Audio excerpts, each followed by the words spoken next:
bibong romampa at ipinakilala ang kanilang sarili sa mga manunood ng 12 nagagandahan at ubod ng talinong kabataang kalahok sa pinagkaunang Little Miss Camellia Jensen 2016 noong ika-3 ng Abril nitong taon sa isang mall sa Jensen.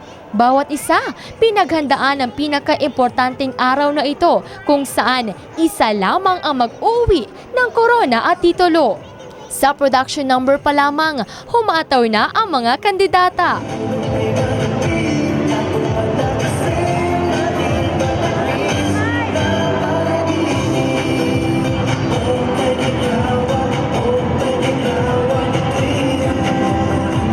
Habang sa Future Me attire, suot ng mga kalahok ang mga profesyong gusto nilang maabot paglipas ng panahon.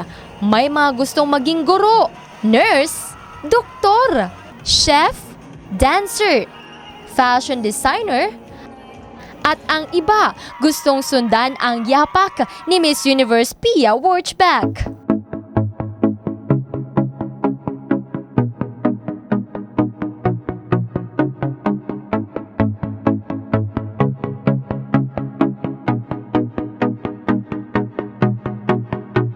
Habang lumutang naman ang kagandahan at pagiging elegante ng mga bata sa gown attire.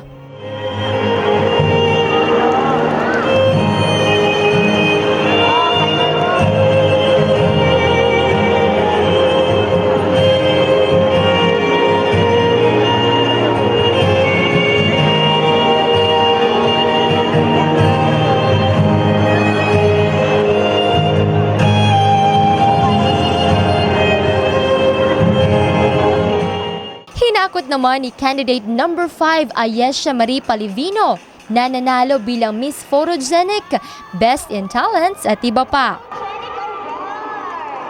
Habang hakot awards din si candidate number 9, Fiancé Zephora Hileg sa Best in Production Number, Best in Gown, Casual Attire at marami pang iba. Sunod namang pinili ang top 5 sa mga kandidata. Pasok si candidate number 3. 5, 9, 11, and 12 kung saan sumalang ang 5 sa question and answer portion. There's no global warming and everyone's happy. Sa huli, tinanghal na 4th runner-up si Kia Grace Tabucon. 3rd runner-up naman si Ayesha Rihanna John Caspe. 2nd runner-up naman si Ayesha Marie Palivino. At 1st runner-up si Samantha Tristine Canugino. Nasungkit naman ang titulong Little Miss Camellia Jensen 2016 ni Fiancé Zephora Hileg na inaalay ang panalo nito sa kanyang ina. Nagbigay rin ito ng advice sa mga kabataang gustong maging beauty queen kagaya niya. Kung gusto niyo maging Miss Camellia, gawin mo niyo na lang ang best niyo. Layunin ng programa na maibalik ang serbisyo at mapadama sa publiko ang positibong pagtanggap ng tao sa Jensen sa Camellia. Aasahan naman na mas maraming makabuluhang bagay ang masasaksihan ng publiko sa marami pang taon ng kumpanya. If you can see, anywhere you go, whether maliit lang ang budget mo or mataas ang budget mo, meron kami sa Camellia General Santos. So you just visit our office dyan sa may along the highway.